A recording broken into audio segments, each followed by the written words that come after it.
Bismillahirrahmanirrahim. Assalamualaikum warahmatullahi wabarakatuh.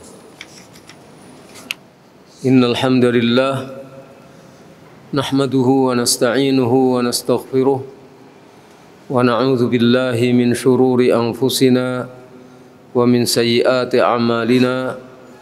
May yahdihillahu fala mudilla lahu wa may yudlil fala hadiya lahu. أشهد أن لا إله إلا الله وحده لا شريك له وأشهد أن محمدا عبده ورسوله يا أيها الذين آمنوا اتقوا الله حق تقاته ولا تموتن إلا وأنتم مسلمون يا أيها الناس اتقوا ربكم الذي خلقكم من نفس واحدة وخلق منها زوجها وبث منهما رجالا كثيرا ونساء واتقوا الله الذي تساءلون به والأرحام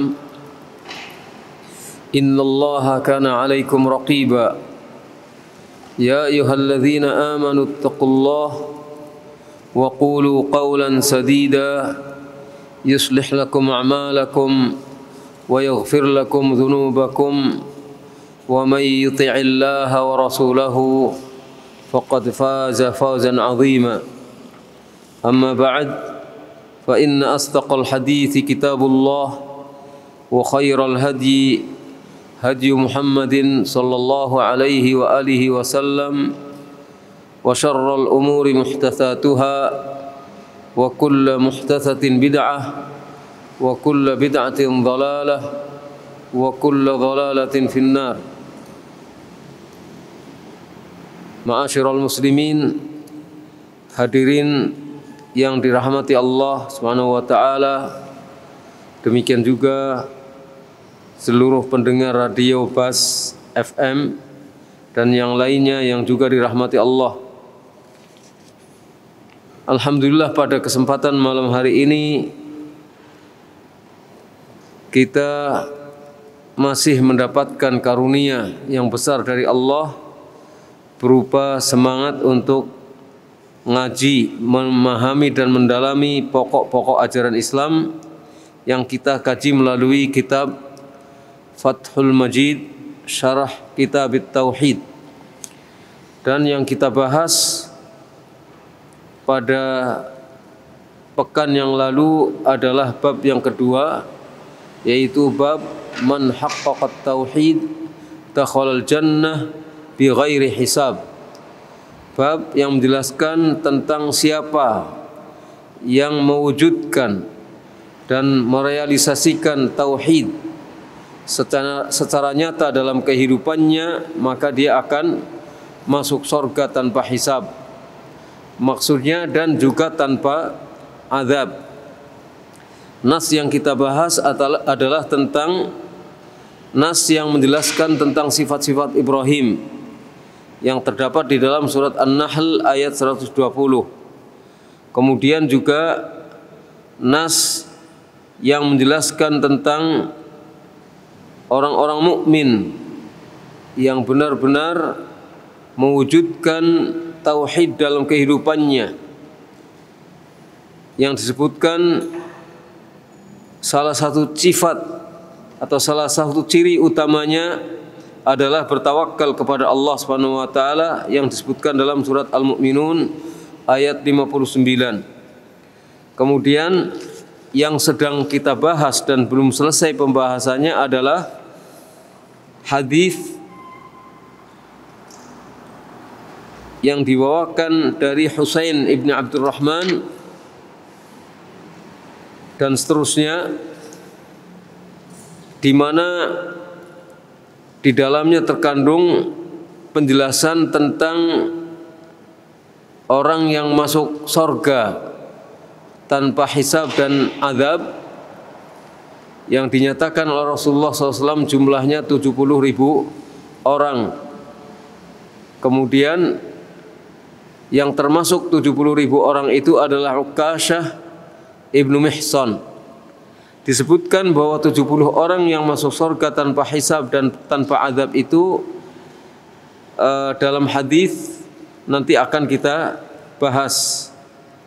Intinya pembahasan yang telah kita sampaikan pada kesempatan yang lalu adalah tentang makna hadis, di mana diperlihatkan kepada Rasulullah SAW pada saat Isra-Nya tentang umat-umat, tentang nabi-nabi, dan terakhir kita membahas tentang sabda Rasulullah SAW yang diperlihatkan kepada beliau tentang umat yang jumlahnya banyak. Lalu dikatakan, hadza Musa wa qaumuhu. Faqila li, maka dikatakan kepadaku bahwa ini adalah Musa dan kaumnya. Sampai di situ yang kita bahas. Akan kita bahas selanjutnya, yaitu pada sabda Nabi sallallahu alaihi wa alihi wasallam, fa nadhartu fa idza sawadun azim, halaman 56. Fa nadhartu fa idza sawadun azim faqila li hadhihi ummatuka wa ma'ahum 70,000 yadkhuluna al-jannata bighairi hisabin wala adab.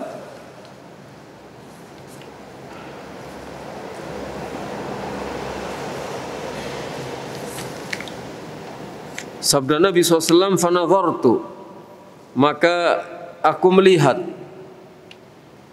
fa idza sawadun azim, maka aku memandang, maka ternyata ada sejumlah banyak orang. Faqila li, kemudian dikatakan kepadaku, hadhihi ummatuka, ini adalah umatmu.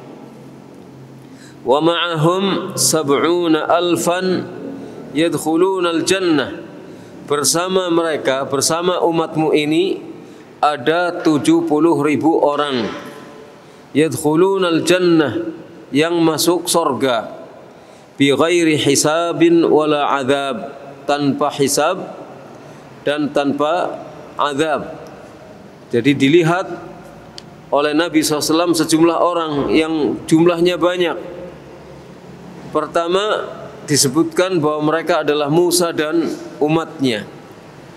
Baru kemudian Nabi memandang lagi ada sejumlah orang yang jumlahnya lebih banyak lagi, yang kemudian dikatakan bahwa mereka adalah umat Nabi Muhammad SAW, dan dijelaskan bahwa di antara umat Nabi Muhammad SAW ini ada 70.000 orang yang masuk surga tanpa hisab dan tanpa azab. Kenapa? Ai li tahqiqihim at-tauhid. Artinya, kenapa mereka bisa masuk surga tanpa hisab dan tanpa azab? Karena litahqiqihim, karena realisasi mereka terhadap tauhid. Artinya mereka benar-benar melaksanakan dan mewujudkan tauhid dalam kehidupan nyatanya, dalam kehidupan nyata sehari-hari. Tauhid bukan sekedar sebagai teori. Tauhid bukan sekedar sebagai kata-kata, tapi tauhid benar-benar terwujud nyata dalam kehidupannya. Wa fi riwayati Ibni Fudail, wa yadkhulul jannata min haula min ummatika 70,000. Dalam riwayat Ibnu Fudail disebutkan di situ, wa yadkhulul jannah, dan masuk ke dalam surga di antara mereka, di antara umatmu sebanyak 70.000 orang.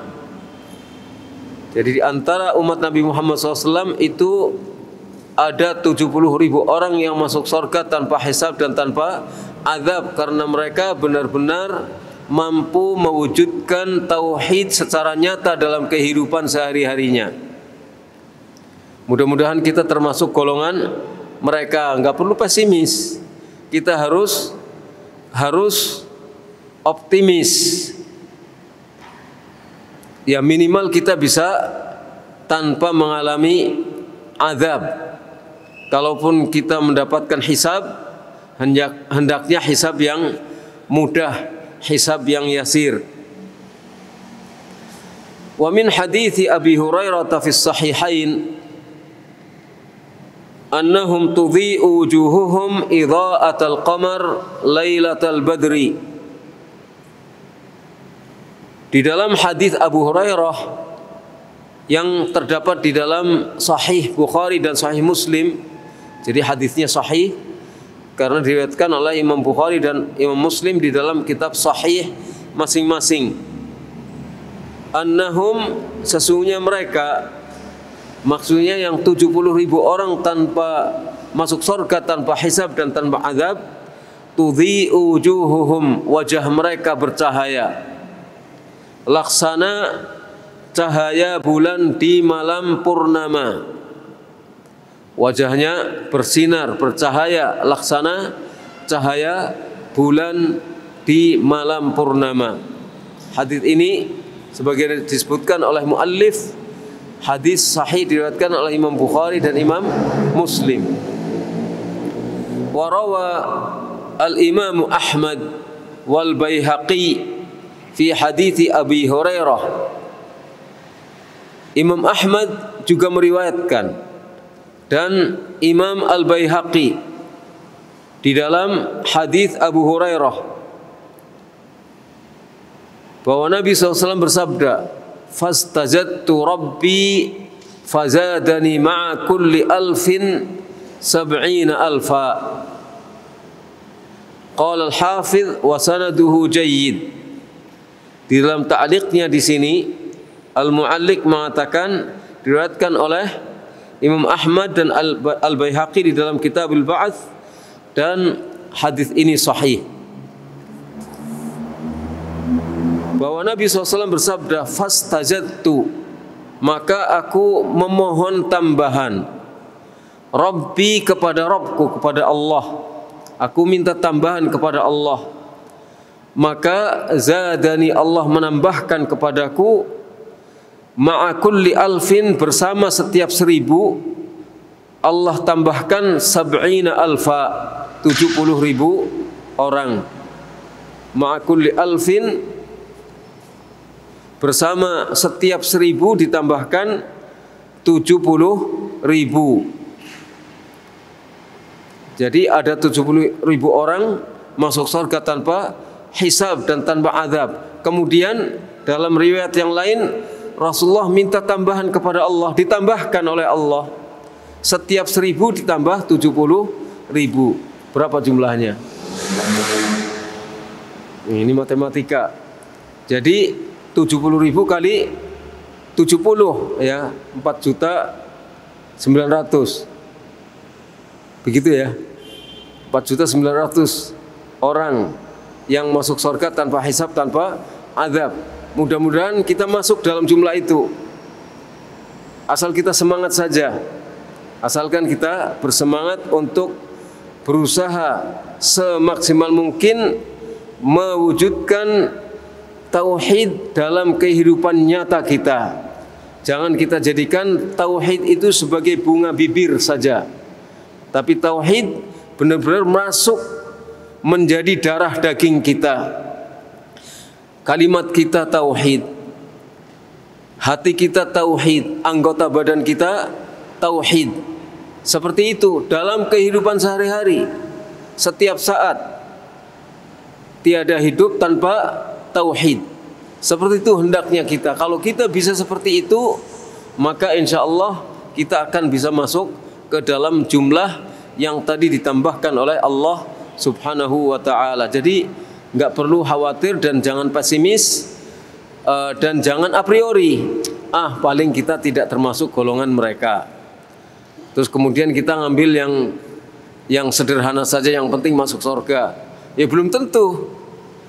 Ya belum tentu. Oleh karena itu kita berusaha untuk sungguh-sungguh dalam melaksanakan kalimah tauhid ini. Setelah Rasulullah SAW bersabda demikian, thumma nahadha. Thumma nahadha. Pengertian thumma nahadha ay qama. Kemudian Rasulullah SAW bangkit, berdiri. Fadakhala manzilahu. Lalu beliau masuk ke dalam rumahnya. Fakhadhan nasu fi ulaika. Fakhadhan nasu fi ulaika. Maka orang-orang kemudian berbincang-bincang tentang siapa 70 orang yang masuk surga tanpa hisab dan tanpa azab. Fakhadhan nas, an-nas, orang-orang. Hadza minal ammi. Ini dari perkataan umum semua manusia. An-nas, nas itu yang bernama manusia. Siapa saja yang bernama manusia. Ini umum. Alladzi urida bihil khusus, tapi yang dimaksudkan dengan manusia di sini adalah orang khusus, orang tertentu yang ada di situ waktu itu, yang ada di hadapan Nabi SAW, yaitu para sahabat radhiyallahu anhum. Ai jumlatul hadirin, artinya sejumlah orang yang hadir ketika Rasulullah SAW menyampaikan sabda ini. Jadi tidak seluruh sahabat, tetapi sejumlah sahabat yang hadir bersama dengan Rasulullah SAW. Khadha, fakhadhan nas, khadha bil kha'i wad dad al mu'jamatain, dengan huruf kha dan huruf dad yang keduanya bukan kosongan, huruf bukan kosongan tapi ada titiknya. Jadi kha ada titik di atasnya dan dad ada titiknya. Wa fi hadza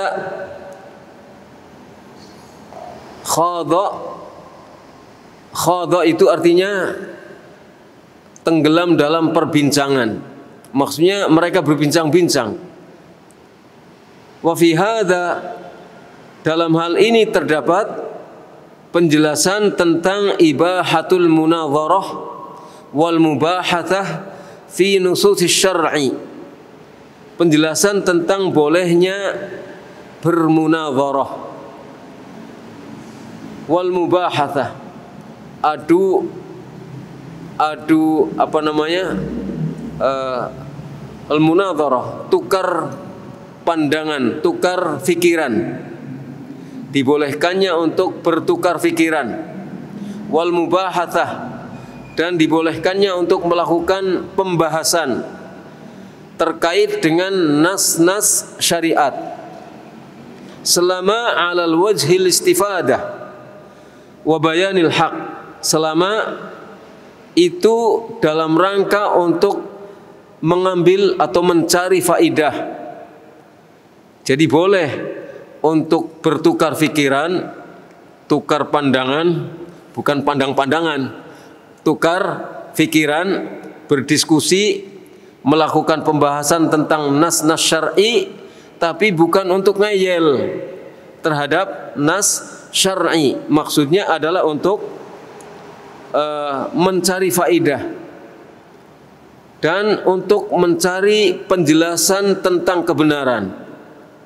Bagaimana menjelaskan mana yang benar, mencari kebenaran, menjelaskan kebenaran, dan mencari sesuatu yang bermanfaat untuk kemudian dijadikan sebagai ilmu yang bermanfaat, yang kedepannya akan bermanfaat untuk kita dalam beribadah kepada Allah Subhanahu wa ta'ala.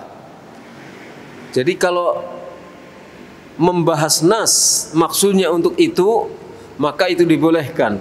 Tapi kalau membahas nas maksudnya untuk ayel-ayelan, maksudnya untuk menjadikan nas jadi semakin kabur maknanya berdasarkan otak dan pikiran kita dan perasaan kita, maka itu tidak diperbolehkan. Jadi harus maksudnya untuk mencari faidah, dan dengan demikian berarti harus kalau kita mentok dan tidak mengerti dan tidak faham terhadap nas tertentu, maka kita harus kembalikan pemahaman nas itu kepada orang yang ahlinya, kepada ulama, kepada ahlu dzikri. Wa fihi, di dalam masalah ini,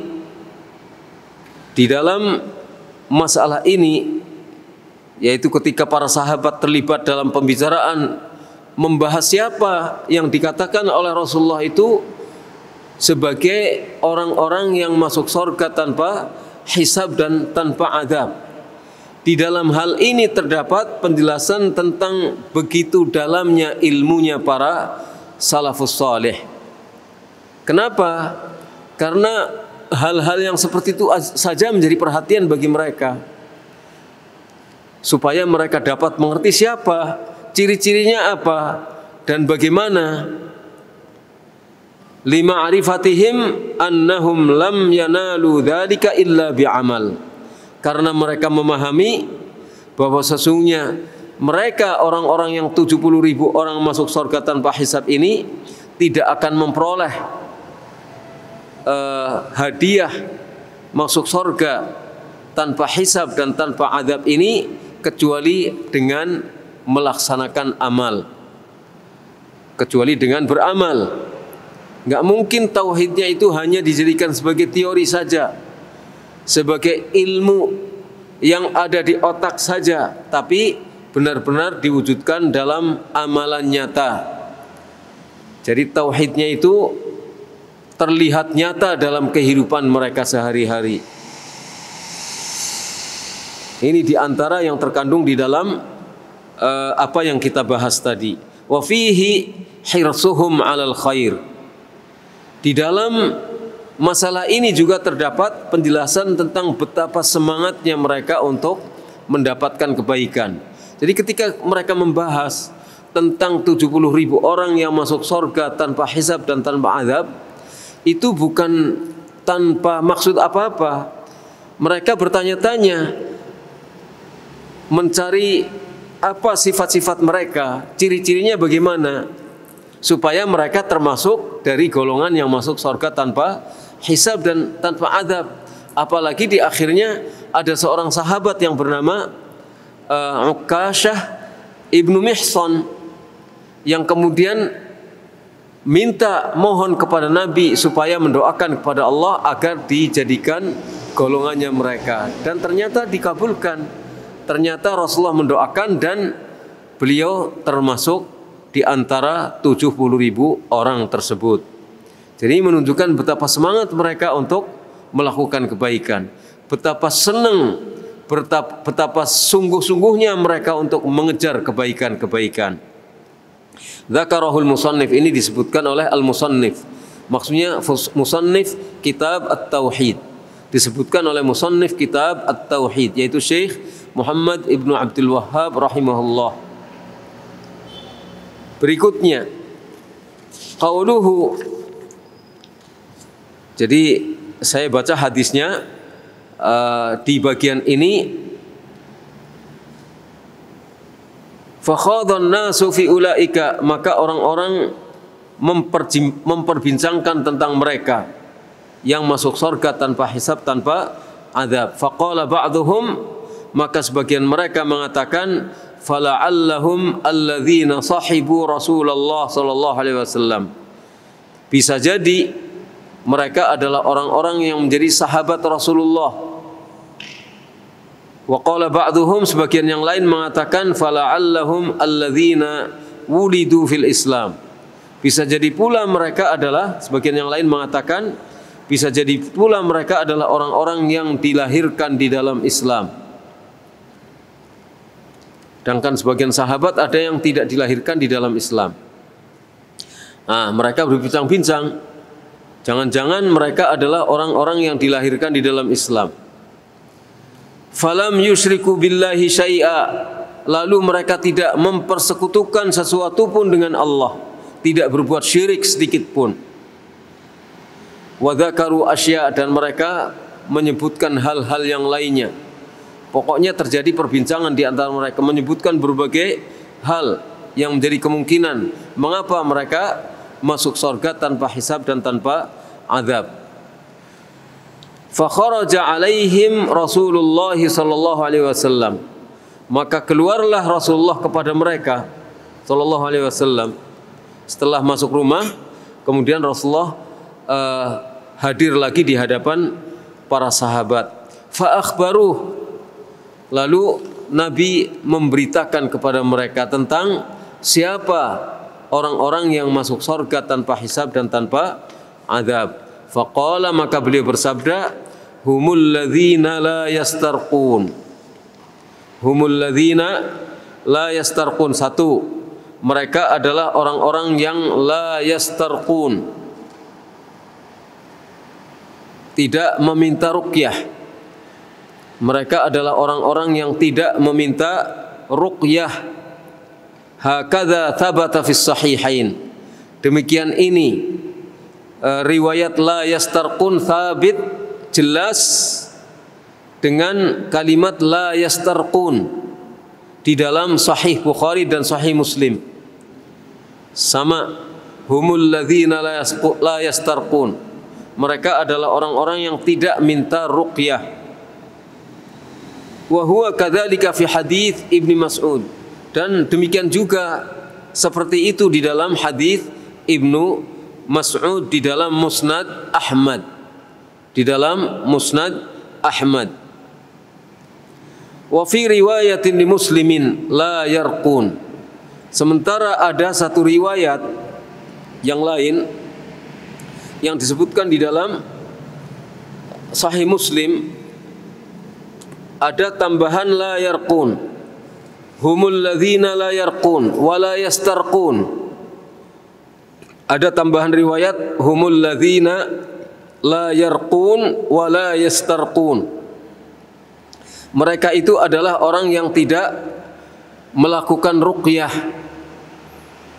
Humul ladzina la yarqun. Mereka adalah orang-orang yang tidak melakukan ruqyah, wa la yastarqun, dan tidak pula meminta ruqyah. Qala Syekhul Islam Ibnu Taimiyah rahimahullah. Syekhul Islam Ibnu Taimiyah rahimahullah taala mengatakan, hadhihi ziyadatu wahmun minar rawi. Tambahan ini yang disebutkan dalam Sahih Muslim la yarqun, ini adalah waham. Waham itu apa? Seperti dibayang apa namanya? Wahmun minar rawi, ini adalah waham dari rawi, dari perawi hadis. Bukan dari Rasulullah, dari perawi hadis yang meriwayatkan hadis. Salah satu sanadnya meriwayatkan la yarqun, dan ini waham. Itu adalah bayangan-bayangan waham saja, yang sesungguhnya Nabi tidak mengatakan la yarqun, tapi rawi seperti membayangkan bahwa kalimatnya la yarqun. Ini waham. Lam yaqul an-nabiy SAW la yarqun. Nabi SAW tidak bersabda la yarqun. Ini menurut Syekhul Islam Ibnu Taimiyah. Jadi ini waham dari rawi. Wa qad qala an-nabiy SAW wa qad su'ila 'anir ruqa, dan sesungguhnya Nabi SAW telah bersabda sedangkan beliau ditanya tentang ruqyah. Nabi SAW telah bersabda sedangkan beliau ditanya tentang ruqyah. Apa kata Rasulullah SAW? Man istata'a minkum an yanfa'a akhahu falyanfa'hu.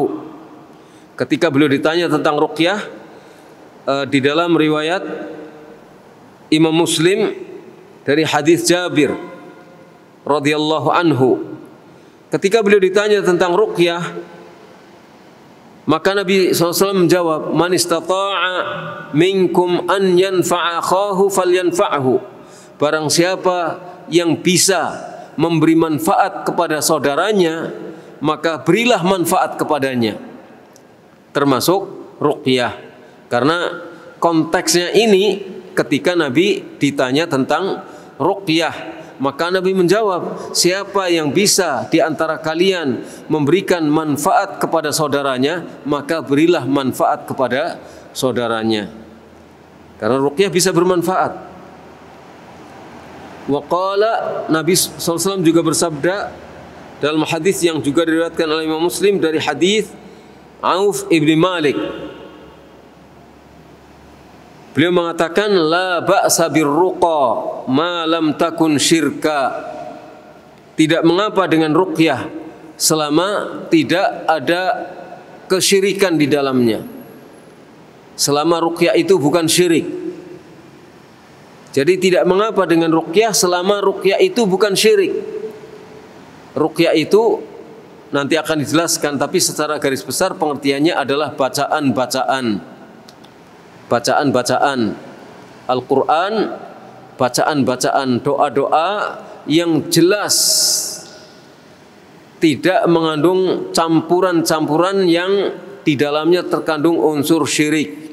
Itu namanya ruqyah. Jadi selama bukan kemusyrikan maka ruqyah tidak mengapa. Tapi kalau dalam ruqyah itu tercampur dengan unsur-unsur kemusyrikan, ada huruf-huruf hijaiyah, huruf-huruf Arab, ya, huruf-huruf hijaiyah. Ngerti huruf hijaiyah kan ya? Huruf hijaiyah itu alif, ba, ta sampai ya, itu huruf hijaiyah. Tercampur dengan huruf-huruf, yang huruf-huruf itu adalah huruf hijaiyah, tapi tidak jelas maknanya apa. Isinya hanya dal, ha, alif, dal, ha, alif, waw, ha, misalnya berderet seperti itu. Ketika kita baca dari belakang bunyinya menjadi qul huwallahu ahad. Tapi dibalik tulisannya dan huruf potongan-potongan ini sudah mempunyai maksud tertentu yang tidak beres. Yang seperti itu adalah rumus, yang seperti itu adalah kode untuk memanggil setan, untuk memanggil jin, dan itu adalah kemusyrikan. Maka ruqyah yang semacam itu tidak boleh, haram, karena mengandung unsur syirik. Ruqyah yang diperbolehkan adalah yang murni lurus, bacaan-bacaan Al-Quran jelas, doa-doa yang jelas, mintanya jelas kepada Allah, tidak kepada yang selain Allah. Ini ruqyah yang diperbolehkan. Jadi tidak mengapa dengan ruqyah selama tidak syirik, selama bukan syirik dan tidak mengandung unsur syirik. Qala, kemudian beliau Syekhul Islam rahimahullah mengatakan, wa aidan, demikian pula, faqad raqa Jibrilu an-nabiyya sallallahu alaihi wa alihi wasallam. Malaikat Jibril pernah meruqyah Nabi Muhammad sallallahu alaihi wasallam. Dalam hadis yang sahih diriwayatkan oleh Imam Muslim dari hadis Aisyah dan hadis Abi Sa'id radhiyallahu anhuma. Waraqan Nabi sallallahu alaihi wasallam ashabahu. Nabi SAW juga pernah meruqyah para sahabatnya, pernah meruqyah sebagian dari para sahabat radhiyallahu anhum.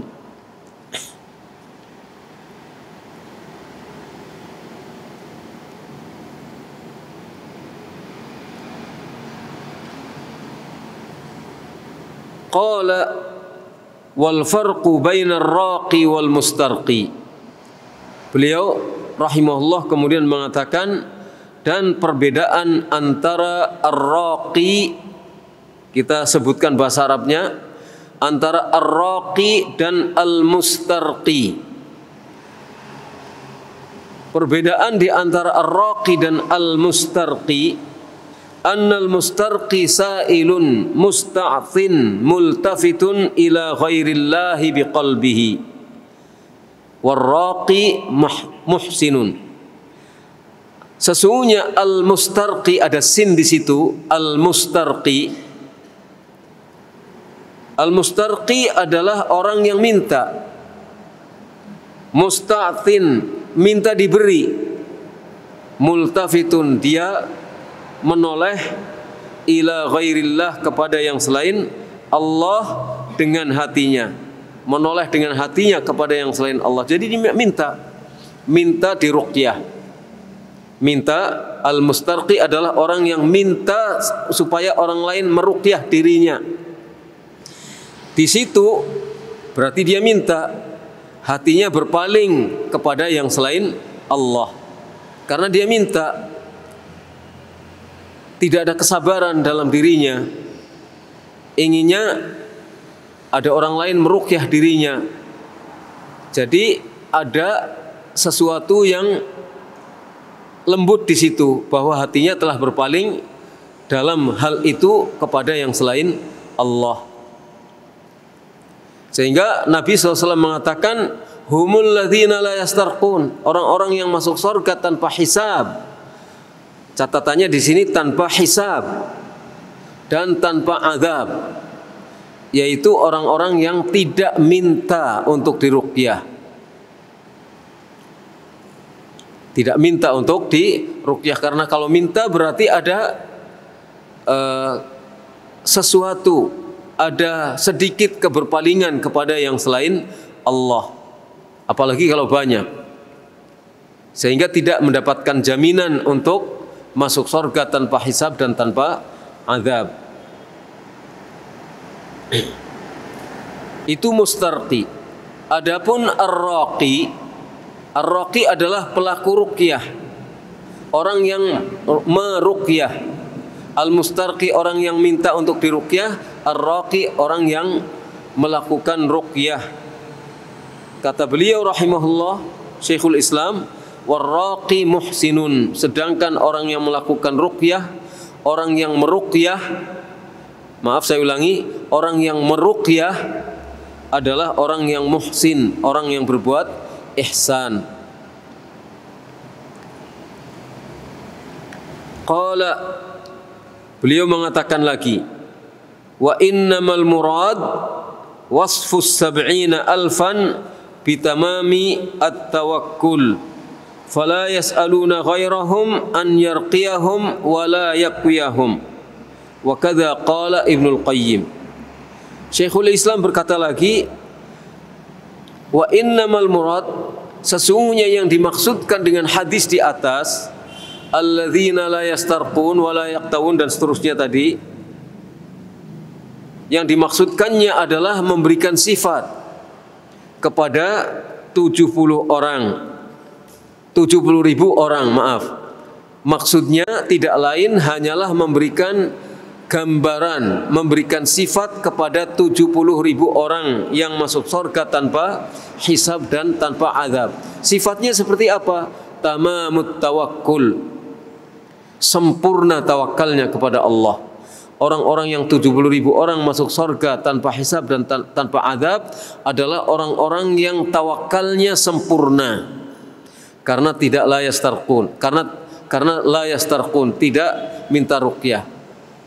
Wala yatatayyarun, tidak bertatayyur. Wala yaktawun, tidak tidak melakukan kai, tidak mengobati dengan pengobatan kai. Wa ala rabbihim yatawakkalun, dan mereka benar-benar bertawakal kepada Allah. Ini 4 sifat yang dimiliki oleh 70.000 orang yang masuk surga tanpa hisab dan tanpa azab. Jadi maksud Nabi ingin menjelaskan tentang sempurnanya tawakal orang-orang tersebut, sehingga mereka karena saking tawakalnya kepada Allah, sempurna tawakalnya kepada Allah, la yas'aluna ghairahum, mereka tidak minta kepada orang lain untuk meruqyah mereka dan untuk mengkai mereka, untuk mengkai obat pengobatan dengan cara kai. Kalau zaman dahulu kai itu ada salah satu urat atau saraf yang diputuskan kemudian dibakar. Tapi saya sampai sekarang tidak punya gambaran yang jelas tentang kai seperti apa. Pengobatan kai itu seperti apa, enggak punya gambaran yang jelas. Maksudnya yang dibahas di dalam hadis ini. Kalau orang menamakan ini kai, ya silahkan saja. Misalnya totok punggung disebut kai, atau misalnya misalnya, atau misalnya dicitak kepalanya itu disebut kai, itu kita nggak tahu, atau mungkin fasdu itu bagian daripada kai, wallahu alam. Nggak tahu, saya nggak tahu gambarannya seperti apa, tapi kai pada zaman dahulu itu gambarannya ada salah satu urat atau saraf tertentu yang diputus kemudian dibakar sehingga penyakitnya sembuh. Sekarang seperti apa, yang dulu juga surahnya seperti apa, gambarannya, bentuknya seperti apa, belum punya gambaran yang jelas tentang ini.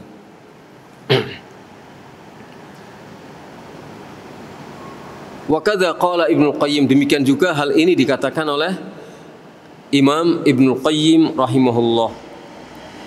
Berikutnya kata Nabi setelah mengatakan humul ladzina la yastarqun, humul ladzina la yastarqun,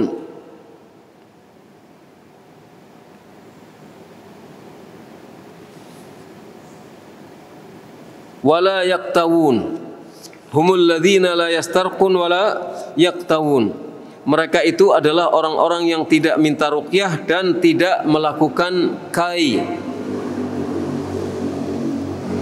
Ay la yas'aluna ghairahum ay yakwiyahum. Maksudnya la yaktawun adalah tidak minta kepada orang lain untuk mengkai dirinya, untuk mengkai diri mereka, melakukan pengobatan dengan cara al-kai. Kama la yas'aluna ghairahum ayyarqiyahum, sebagaimana mereka tidak minta orang lain untuk meruqyah mereka. Kenapa? Istislaman lil qada, karena mereka menerima qada dari Allah, menerima takdir dari Allah, karena mereka sudah merasa pasrah dengan takdir Allah. Wa taladzzudzan bil bala, dan mereka menikmati musibah yang menimpanya. Taladzzudzan, merasa mereka bertaladzuz, mereka menikmati, menganggap bala atau musibah yang menimpa mereka berupa sakit itu mereka rasakan sebagai sesuatu yang nikmat, dipaksakan sebagai sesuatu yang nikmat. Jadi bersabar sehingga tidak minta untuk dikai. Qultu, kemudian penulis Fathul Majid Syekh Abdurrahman Ibn Hasan rahimahullah atau rahimahumullah mengatakan, wal-zahir, menurut zahirnya, anna qawlahu la yaktawun, bahwa sabda Nabi la yaktawun a'ammu min an yas'alu dhalik, lebih umum daripada sekedar minta. Jadi la yaktawun, tidak melakukan kai, itu lebih umum daripada sekedar minta. Jadi bukan sekedar minta saja. La yaktawun menurut Syekh Abdurrahman Ibn Hasan itu bukan hanya meminta, bahkan melakukan kai. Bahkan melakukan kai walaupun dia tidak minta tapi dia dikai oleh orang lain, itu termasuk di dalamnya. Au ya, melakukan, maaf saya ulangi, bukan sekedar minta, bahkan orang yang melakukan kai, au yuf'alu bihim dzalika bi ikhtiyarihim, atau dilakukan kai kepada mereka karena memang mereka memilih untuk melakukan pengobatan kai dengan ikhtiarnya. Dengan ikhtiarnya, bukan karena terpaksa, tapi karena ikhtiarnya dia melakukan kai, melakukan atau dilakukan kepadanya kai dengan ikhtiarnya, bukan karena terpaksa oleh keadaan. Itu yang dimaksudkan dengan la yaktawun. Jadi sudah tiba-tiba memilih kai begitu saja karena nggak tahan dengan sakitnya. Ini menurut Syekh Abdurrahman Ibn Hasan. Ammal kai fi nafsihi fajaiz. Ammal kayyu fi nafsihi fajaizun. Adapun kai itu sendiri itu boleh. Jadi kai itu sendiri itu boleh. Kenapa Nabi mengatakan layak tahun? Iya, maksudnya yang melakukan kai itu karena ikhtiar mereka sendiri, itu tidak termasuk yang dijamin masuk surga tanpa hisab dan tanpa azab. Tapi kai itu sendiri adalah boleh. Kama fis sahih, sebagaimana disebutkan dalam kitab sahih Muslim. Di dalam kitab Sahih Muslim, an Jabir ibn Abdullah, dari sahabat Jabir ibn Abdullah radhiyallahu anhuma, anna Nabiy sallallahu alaihi wasallam, sesungguhnya Nabi sallallahu alaihi wasallam, ba'atha ila Ubay ibn Ka'b tabiban faqata'a lahu, dalam Musnad Ahmad faqata'a lahu, kemudian dalam Muslim faqata'a minhu irqan wa kawahu, dalam Musnad dan yang lainnya itu bunyinya faqata'a lahu irqan. Dalam Sahih Muslim disebutkan faqata'a minhu irqan wa kawahu.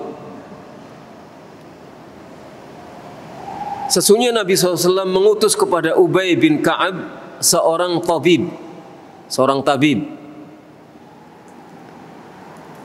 Kalau tabib zaman sekarang itu konotasinya nggak karu-karuan. Tabib itu di zaman sekarang konotasinya itu nggak karu-karuan. Ya dukun dikatakan tabib. Kalau tabib zaman dahulu ya tukang obat, tukang mengobati, seperti dokter. Lah Nabi SAW mengutus seorang tabib, seorang ahli pengobatan kepada Ubay bin Ka'ab. Lalu ahli pengobatan ini memutuskan daripadanya satu uratnya, satu sarafnya, wakawahu, dan kemudian melakukan kai kepadanya, melakukan kai kepada Ubay bin Ka'ab. Nah ini menunjukkan, hadis ini menunjukkan bahwa kai itu boleh, kai itu boleh. Wa fi sahihi al-Bukhari an Anas annahu kuya min dhatil jamb wan nabiyyu sallallahu alaihi wasallam hayyun. Di dalam Sahih Bukhari dari Anas, sesungguhnya dilakukan kepadanya kai karena dhatul jambi apa ya? Dhatul jambi itu semacam, ada yang mengatakan semacam meradang selaput dada yang menimbulkan penyakit paru-paru. Lah kemudian ada salah satu uratnya diputus, kemudian dilakukan kai kepadanya. Sedangkan Nabi SAW pada waktu itu masih hidup. Warawat Tirmidzi wa ghairuhu, Al-Imam At-Tirmidzi meriwayatkan, demikian juga selain At-Tirmidzi, dari Anas anna Nabi SAW kawa As'ad ibn Zurarah minasyaukah, bahwa Nabi SAW pernah mengkai As'ad ibn Zurarah karena bisul, karena benjolan, ya benjolan. Al-humrah ta'alul wajah wal jasad, yakni merah-merah yang muncul di permukaan wajah atau di permukaan fiskul badan. Ya jadi mungkin karena tidak sembuh-sembuh akhirnya dikai oleh Rasulullah SAW. Wa fi sahihi al-Bukhari, di dalam Sahih al-Bukhari, an Ibnu Abbas radhiyallahu anhu marfu'an, dari Ibnu Abbas radhiyallahu anhuma, riwayatnya marfu', bahwa Nabi SAW bersabda, Asy-syifa'u fi thalathin. Pengobatan itu terletak pada 3 hal. Syarbatu asal, wa syartatu mihjam, wa kayyatu nar. Syarbatu asal terletak pada minum madu. Kemudian apa? Sobekan, sayatan apa? Hijamah, sayatan apa namanya? Sayatan bekam, dan kayyatunar, kai dengan api. Kai dengan api, karena kai itu mesti dibakar. Wa ana anha anil kai, dalam riwayat wa ana anha ummati anil kai, dan saya melarang umatku dari kai. Wa fi lafzin wa ma uhibbu an aktawi. Dalam lafaz yang lain Nabi bersabda, dan aku tidak menyukai pengobatan untuk melakukan al-kai. Saya tidak menyukai pengobatan al-kai, untuk melakukan al-kai. Ini ada beberapa riwayat. Riwayat yang pertama, Nabi pernah mengutus untuk Ubay bin Ka'ab, seorang tabib, terus melakukan kai. Riwayat yang kedua, Anas, ketika Nabi masih hidup, Anas bin Malik melakukan kai. Begitu juga Tirmidzi, bahwa Nabi sendiri yang melakukannya kepada As'ad ibnu Zurarah. Tapi pada Sahih Bukhari ada 3 cara pengobatan. Pertama minum madu, yang kedua sayatan bekam, yang ketiga kai. Tapi Nabi mengatakan wa ana anha anil kai, saya melarang kai. Riwayat yang lain, saya tidak menyukainya. Di sini Imam Ibnul Qayyim rahimahullah mengatakan, qala Ibnul Qayyim rahimahullah ta'ala, qad tadammanat ahadithul kai 4 anwa'. Imam Ibnul Qayyim rahimahullah ta'ala mengatakan, hadis-hadis tentang kai mengandung 4 macam hukum atau 4 macam hal. Ahaduha, yang pertama, fi'luhu. Yang pertama, hadis yang menjelaskan tentang perbuatan Nabi. Nabi melakukannya. Nabi melakukan kai. Wathani, yang kedua, adamu mahabbatihi. Nabi tidak menyukainya. Nabi tidak menyukai kai. Wathalith ats-tsana 'ala man tarakahu. Yang ketiga, pujian terhadap orang yang meninggalkan kai. Warabi' an-nahyu anhu. Yang keempat, Nabi melarang kai. Jadi ada 4 macam. Pertama, Nabi melakukan. Yang kedua, Nabi tidak suka. Yang ketiga, Nabi memuji orang yang meninggalkannya. Yang keempat, Nabi melarang. Bertentangan atau tidak? Wala ta'arudha bainaha bihamdillah. Ternyata kata Ibnul Qayyim tidak bertentangan di antara 4 hal ini. Alhamdulillah. Tidak bertentangan antara Nabi melakukan, Nabi tidak menyukai, Nabi melarang, Nabi memuji orang meninggalkannya, itu tidak saling bertentangan satu sama lain. Fa inna fi'lahu lahu yadullu ala jawazihi. Sesungguhnya perbuatan Nabi, bahwa Nabi melakukannya, itu menunjukkan bahwa kai asalnya adalah boleh. Wa adamu mahabbatihi la yadullu 'alal man'i minhu. Sedangkan Nabi tidak menyukainya, ini tidak menunjukkan larangan kai. Nabi tidak menyukai kai, ini menunjukkan, maaf, saya ulangi, Nabi tidak menyukai kai itu tidak menunjukkan bahwa kai itu dilarang. Wa amma tsana ala tarikihi, adapun pujian Nabi kepada orang yang meninggalkan kai, fayadullu ala anna tarkahu aula wa afdal. maka ini menunjukkan bahwa meninggalkan kai itu lebih utama dan lebih afdal. Wa amman nahyu, adapun larangan Nabi, fa'ala sabilil ikhtiyar, itu kalau kai dijadikan sebagai pilihan, dijadikan sebagai pilihan pertama.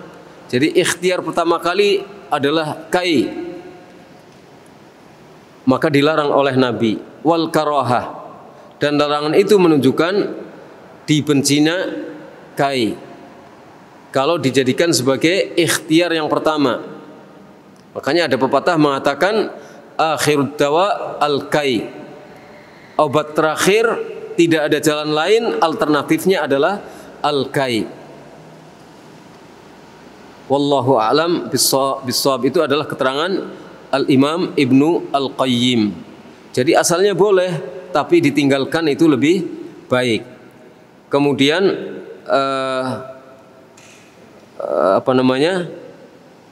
tidak dilarang, tapi jangan sampai al-kai itu dijadikan sebagai ikhtiar yang pertama. Jadi kalau terpaksa saja. Qauluhu wala yatatayyarun. Sudah ya, selesai kita berbicara tentang al-kai. Kemudian sifat yang ketiga dari 70.000 orang yang masuk surga tanpa hisab dan tanpa azab. Wala yatatayyarun, dan mereka tidak bertatayyur. La yatatayyarun ay la yatasha'amuna bit-tuyuri wa nahwiha. Mereka tidak bertatayyur, tidak bertasya'um. Tidak bertasya'um itu maksudnya tidak menganggap ada kesialan, bahwa dirinya sial, pesimis, nggak akan berhasil, atau pesimis akan mengalami hal-hal yang merugikan atau akan mendapatkan bencana. Bituyur, karena burung atau berdasarkan burung dan yang jenis burung. Jadi berdasarkan perasaan karena bersandar kepada hal-hal yang terkait dengan masalah burung dan yang selain burung. Bisa selain burung itu bisa cecak, bisa bunglon, bisa daun, bisa kadal, bisa kupu-kupu, bisa capung, atau yang lain-lainnya. Intinya dijadikan sebagai sandaran. Anginnya bertiup kemana, asal bukan artinya hal-hal yang tidak ilmiah. Misalnya angin bertiup ke kanan, oh ini kalau saya jalan nanti celaka. Anginnya bertiup ke kiri, oh nanti kalau saya jalan nggak akan untung. Misalnya seperti itu. Oh ini wetonnya berbeda atau wetonnya sama. Nah ini juga seperti itu. Termasuk hal-hal yang lain, misalnya bersandar kepada masalah-masalah ilmu apa itu namanya? Perbintangan ya. Ilmu perbintangan. Walaupun nanti ada pembahasan tersendiri, tapi mungkin itu masuk ke dalam tatayyur. Begitu keluar rumah, hujan gerimis jatuh, pas mengenai kepalanya misalnya, wah ini tanda nggak baik ini, lebih baik nggak usah pergi. Lah ini tatayyur. Ini yang seperti ini adalah tatayyur.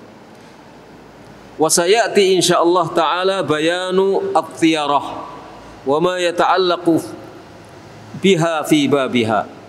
Akan datang insyaallah nanti penjelasan tentang tiarah dan hal-hal yang terkait dengan tiarah, tentang tatayyur dan tentang tiarah di babnya nanti. Ada bab tersendiri tentang tiarah.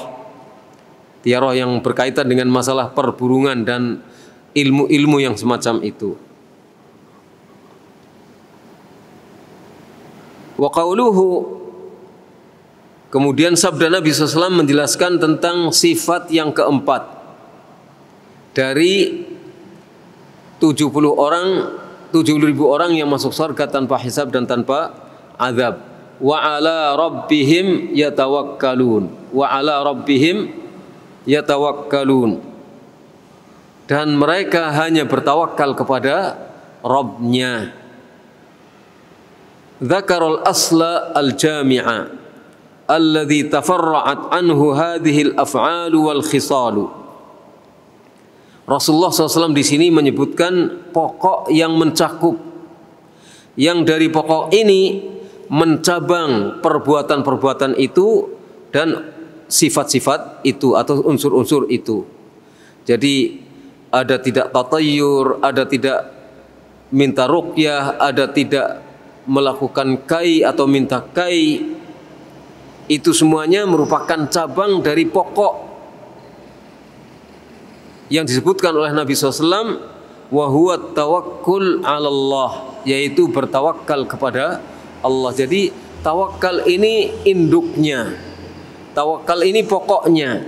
Dari tawakal ini akhirnya melahirkan perbuatan-perbuatan yang tidak bertentangan atau perbuatan-perbuatan yang tidak menodai keaslian tauhidnya, kemurnian tauhidnya. Jadi tawakal ini menjadi sumber sehingga orang tetap terjaga tauhidnya.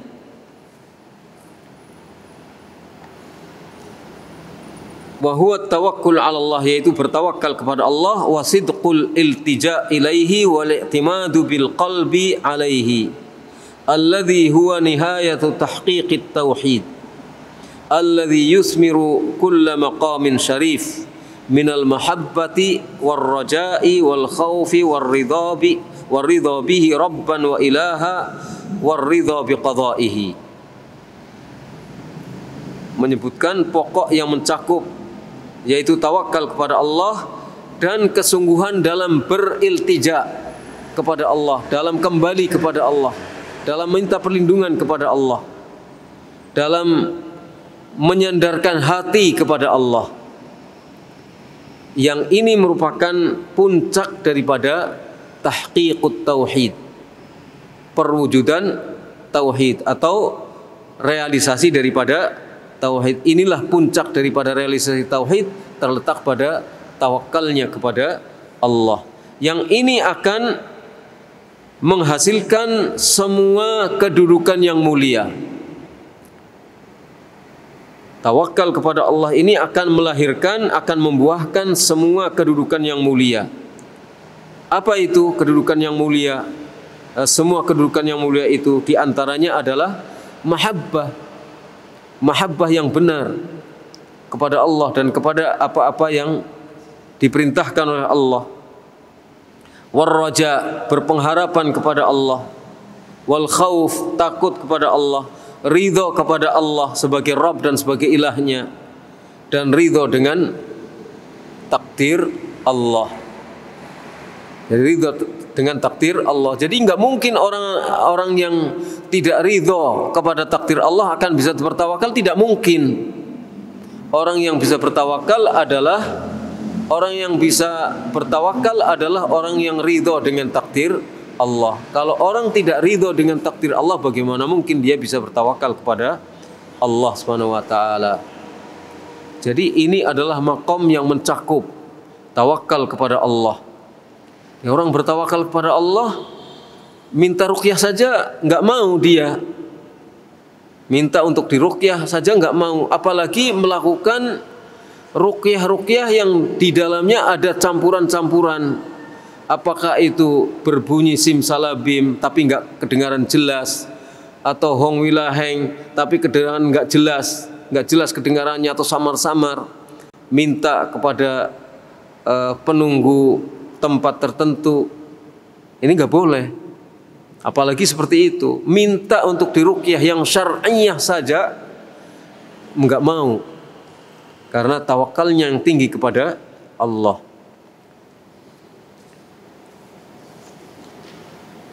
Itu saja yang bisa saya sampaikan pada kesempatan malam ini. Nas'alullaha ayyuwaffiqana wa iyyakum wa sallallahu ala nabiyyina Muhammad wa ala alihi wa sahbihi ajma'in. Subhanakallahumma bihamdika asyhadu an la ilaha illa anta astaghfiruka wa atubu ilaik. Assalamualaikum warahmatullahi wabarakatuh.